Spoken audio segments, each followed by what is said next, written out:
আছে, অল্প কিছুক্ষণ টাইম আছে ইফতারির। এখানে দেখতে পাইতেছেন যে দুইটা বলের মধ্যে হইলো ছোলা বুট। এই বলটা দেবে মসজিদে, আর এটা হলো বাড়ির জন্য, বাড়িতে মহিলারা তাদের জন্য এইটা, আর এটা হলো মসজিদের জন্য। আর এখানে খাজন নেওয়া হয়েছে মহিলাদের জন্য আলাদাভাবে নেওয়া হয়েছে। আর ওই সাইডে যা যা আছে তাই দেখাইতেছি।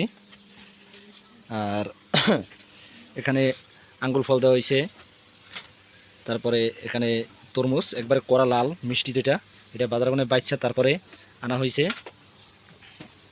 এখানে মহিলাদের জন্য এইটা, আর মসজিদে যাইবে এইটা, আর মসজিদে এটাও যাইবে। আর এটা হলো মহিলাদের জন্য আলাদা আলাদা আর কি পাট।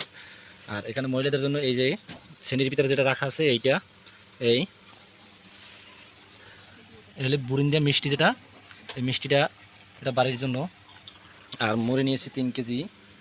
আর এখানে শরবতের জন্য রাখা হয়েছে অনেকগুলো গ্লাস, কিন্তু শরবতটা এখন গোলানো হয় না এই। আর মহিলাদের জন্য সব পিরিচগুলো এখানে। আর এটা হলো মসজিদে, এটা হলো শসা, আর এটা হলো ক্ষীরই দেওয়া হয়েছে। আর এখানে হলো বরিন্দা মসজিদের জন্য 2 কেজি নেওয়া হয়েছে।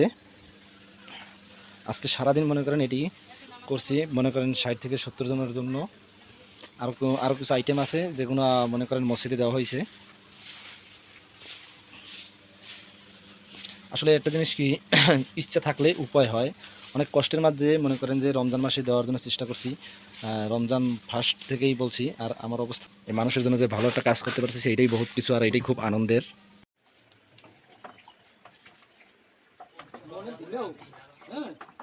এদিকে আমাদের প্লেটে সব ইফতারি সাজানো হয়েছে সুন্দরভাবে। এখানে ছোলা বুট দেওয়া হয়েছে, তারপরে যাইয়া আঙ্গুর ফল দেওয়া হয়েছে, শসা দেওয়া হয়েছে, তারপরে বুরিন্দা দেওয়া হয়েছে, খাজুর দেওয়া হয়েছে প্লেটের ভিতরে, আর 3-4 আইটেম দেওয়া হয়েছে। আর এখানে 3 জনে মিলে শরবত গুনার গ্লাস ভরতেছে, প্রতিটা প্লেটের সাথে 1 গ্লাস করে শরবত দেওয়া হবে। পরবর্তীতে যদি লাগে তাও দেওয়া হবে। যথেষ্ট পরিমাণ শরবত বানাই রাখছি ঠান্ডা পানি দিয়া, ইসব ফুলের বসি তোকমা দিয়ে সুন্দর করে শরবতটা তৈরি করা হয়েছে। মেইন হলো শরবতটা।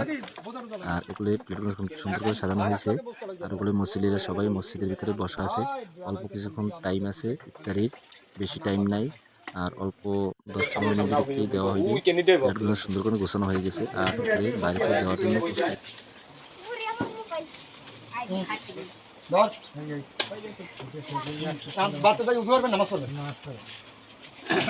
ইফতারের টাইম বেশিক্ষণ বাকি নাই, আর অল্প কিছুক্ষণ বাকি আছে, তাই ইফতারের টাইমটা দেখাইতে পারলাম না। আর এই মসজিদ দিয়ে সব মসজিদের ভিতরে বসে গেছে।